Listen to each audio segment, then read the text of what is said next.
Okay, we have 10 minutes with Coach Saban. We'll go right straight to questions. Please be brief so we can service everybody. We'll go here on the left, Coach, second row. Tony Sagalas, good morning. There's been some talk in the college football world about how we should address head coaches. If it was up to you, what is your preference? Is it Nick, head coach Nick? How would you like to be addressed? Look, I respond to just about anything, and I've been called just about everything. So not something that's really important to me, but I think everybody should have the opportunity to sort of create or make the way their expectation is of how they get addressed, and it's not something that's really that significant to me. Coach, to your right on the second row. Tyler Shaw with KBTX and College Station. I was just curious your thoughts on Texas A&M, what Jimbo Fisher's building there, and do you see them as legit contenders in the SEC West? I don't think there's any question about it. Jimbo's done an outstanding job there. They had a really, really good team last year, and very challenging game for us. It's always difficult to play there, and we have to play there this year. And I know they have a lot of good players, both sides of the ball. And I know Jimbo from, back in 2000 when we started out at LSU. He's a great coach. He does a good job. He's a good recruiter. He's well liked by the players, and he creates a culture on his team that, enhances very good competition, players being competitive and putting themselves in the best position to have a chance to win. So we have a lot of respect for Texas A&M and the kind of team that they're going to have this year. Coach, we'll go on the front row here. Hey, Coach. Tyler Martin of Bama Central. Two-part question, both about the receivers. Where do you want to see John Mechie grow as a leader of that unit that doesn't seem, some unproven guys and some with experience? Where do you want to see his leadership grow? And then what does Jamison Williams do for you guys on offense? John Mechie is a very mature player, very mature guy. Is a guy that has always set a good example and been somebody that other players can emulate with the example that he sets.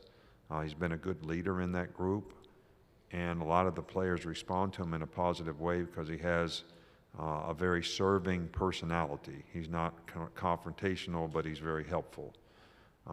Jamison Williams has been very impressive with us this summer.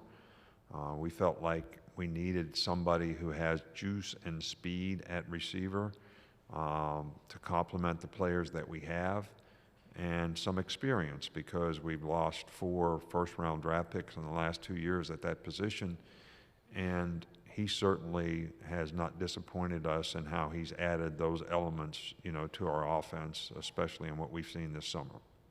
Coach, front row to your right. Hey, Coach. Nikki Noto-Palmer, 09 graduate, if you will, Atlanta CW 69 Sports. You mentioned vacation's over. I honestly have a really hard time picturing you on vacation, so I want to know, how do you turn it off, and what does vacation look like when it doesn't involve golf or Lake Burton?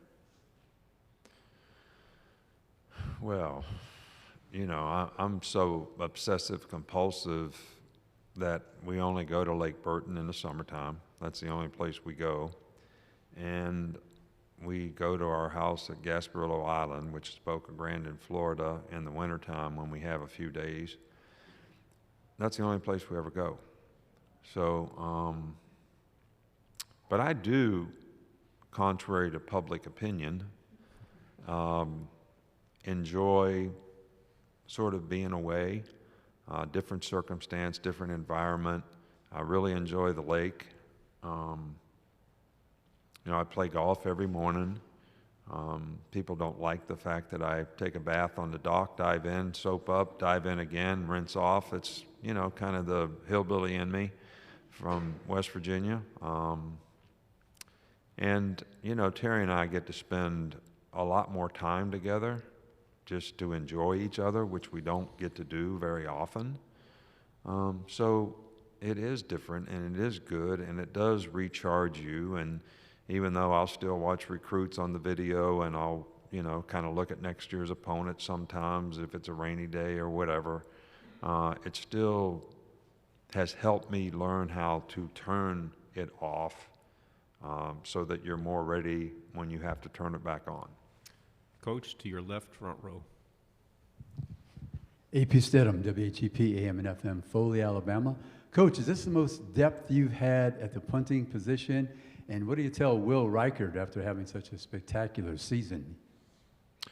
Well, Will did have an outstanding year last year, and I think the big thing is it's kind of like playing golf when you're a specialist. You know, you have to, consistency and performance is what's going to define your success, and when you have, you know, that kind of success, you don't want to just make that the standard and think that you're going to be frustrated if you can't match that, but you just want to be the most consistent, best performer you can be.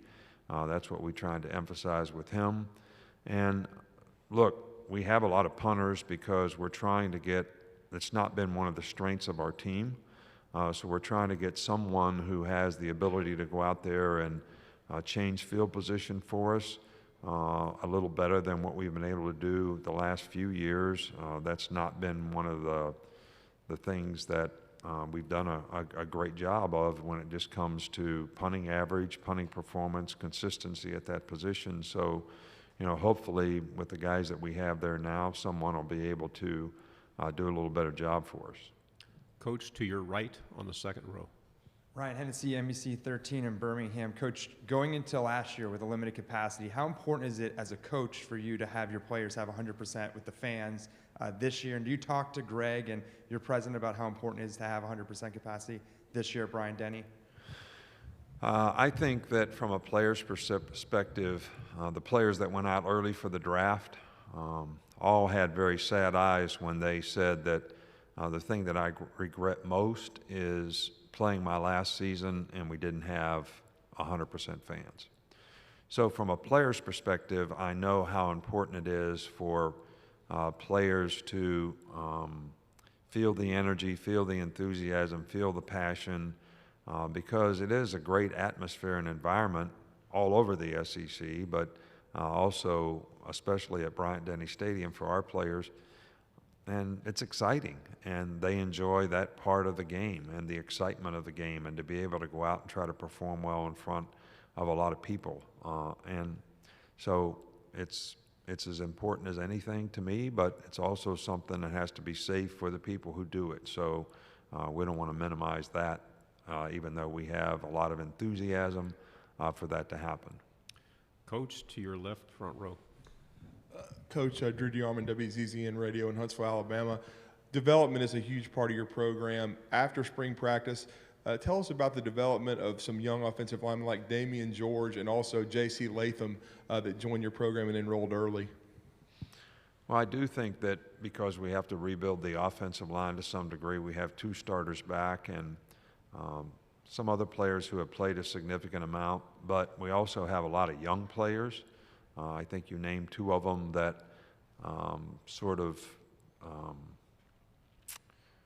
it's important for us that those guys mature and develop and gain confidence in being able to play those positions, whether it's to become a starter or to be a backup who can have a winning performance if necessary and they need to go in the game. So we believe in those guys. They have a lot of ability. They have a lot of talent. They're certainly capable, but you know, offensive line is probably one of the most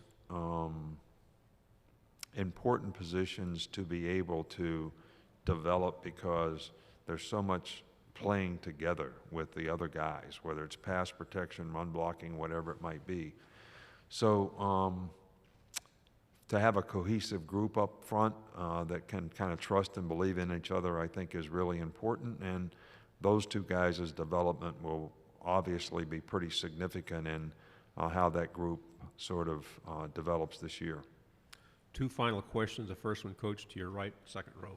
Hi, Coach. Georgia Chambers, WFF 48 in Huntsville. Can you touch on LeBron Ray and what you're expecting from him this season on the field and from a leadership standpoint? Yeah, LeBron Ray is a guy that we have a tremendous amount of confidence in. He's a mature player. He's a very good player. He can add a tremendous amount to our defense. Certainly has struggled through his career because of injury. He's had several injuries that have kept him off the field at least half the season last year, and then we only played him situationally toward the end of the season, trying to keep him healthy. But he's a guy that has a lot of potential, a lot of ability, can really add a lot of maturity, leadership, and performance to our defense. And hopefully he can stay healthy this year and have the kind of year that I know he's worked hard to be able to have. So we're trying to, help him have the best opportunity to do that. Final question, Coach, to your left, back row. Coach, Matt St. Jean, WTVA in Tupelo. With the kind of the weird season last year, did it make it more difficult to evaluate the first year of Coach Lane Kiffin and Coach Mike Leach, and what do you anticipate in year 2 out of Ole Miss and Mississippi State this year?